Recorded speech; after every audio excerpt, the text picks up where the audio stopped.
Bonjour à tous, alors je fais une vidéo aujourd'hui pour vous présenter l'EFT et pourquoi pas vous donner envie d'en connaître un peu plus sur cette technique. Emotional Freedom Technique, c'est une technique de libération émotionnelle. C'est la première technique moi qui a su me réconcilier avec moi-même et mes émotions et me fait découvrir surtout certaines parties de ma personnalité que j'ignorais. Facile à maîtriser et à mettre en pratique, elle vous sera d'une aide autant pour vous que pour vos proches, pour vous libérer aussi de vos émotions, pour vous aider à nettoyer votre jardin personnel, c'est-à-dire enlever les grosses charges émotionnelles qui peuvent s'y trouver, nettoyer votre jardin intérieur, vous permettre d'arracher les mauvaises herbes, et vous pourrez voir petit à petit, au fil du temps, à force de pratiquer, votre jardin devenir de plus en plus beau. Et cerise sur le gâteau, elle donne aussi envie de vivre nos émotions pleinement, donc de mieux nous connaître. Elle est considérée comme une technique psycho-énergétique et vous allez bientôt comprendre pourquoi. À mon sens, c'est une technique qui devrait être connue de tout le monde. Elle est considérée comme une thérapie brève, c'est-à-dire en 5-8 séances, elle peut avoir des résultats quand même assez bluffants. Elle fait preuve d'une excellente efficacité, rapide et peut être utilisée en individuel ou en thérapie de groupe. Il s'agit d'un apprentissage qui permet à chacun de déprogrammer ses croyances devenues obsolètes et en programmer de nouveaux beaucoup plus aidants et instaurant ainsi plus de positif dans nos vies. On peut aussi, au lieu de trouver sous le sigle de EFT, Emotional Freedom Technique, le retrouver sur le sigle TLE, Technique de libération émotionnelle.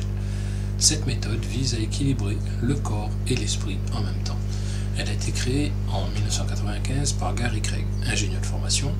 De par son intérêt pour le développement personnel, il a su développer cette technique.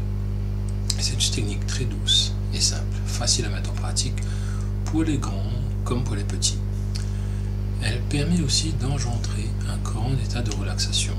Elle apaise également le physique et le mental. Elle permet de faire face à une situation, à un problème, tout en se libérant de la charge émotionnelle qui peut se cacher derrière cette situation-là. On la compare beaucoup à l'acupuncture. Pourquoi cela? Tout simplement parce qu'on utilise le système des méridiens, comme en médecine chinoise. Il y a la différence de l'acupuncture, ici il n'y a pas d'aiguille. Donc ceux qui ont fait des aiguilles, ne vous inquiétez pas, on n'utilise que nos doigts. Ce qui permet justement de venir à bout de problèmes physiques et émotionnels, de dénouer certains nœuds émotionnels. On peut traiter différents maux MAUX comme des simples migraines, des douleurs au dos, voire aussi réussir à accepter une séparation, un divorce, venir à bout d'une phobie, de douleurs chroniques, mais aussi le manque de confiance et d'estime de soi.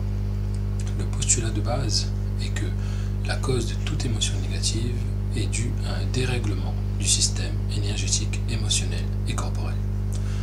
En permanence, nous ressentons des émotions positives ou négatives, donc on vacille entre satisfaction et insatisfaction. Les émotions sont essentielles pour diriger nos vies. Elles nous font réaliser à quel degré nous sommes atteints par les choses et les différents événements, et leur degré d'importance surtout pour nous et dans notre existence. Cependant, il arrive parfois qu'elles nous affectent et qu'elles commencent à engendrer certains problèmes.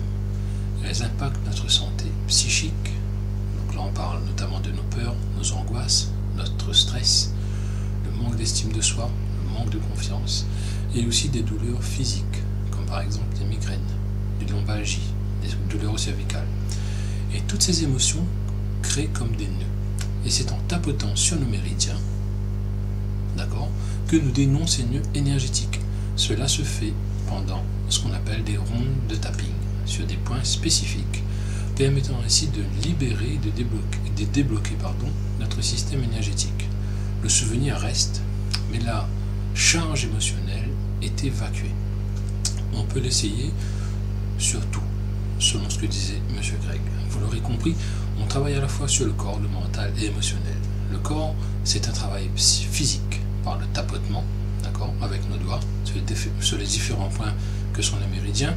C'est un travail mental, c'est un travail qui se fait par les mots, car on verbalise le mal-être, et c'est un travail émotionnel, car ici on se concentre sur l'émotion en pensant à notre problème. Donc, grâce à elle, on traite l'humain dans sa globalité.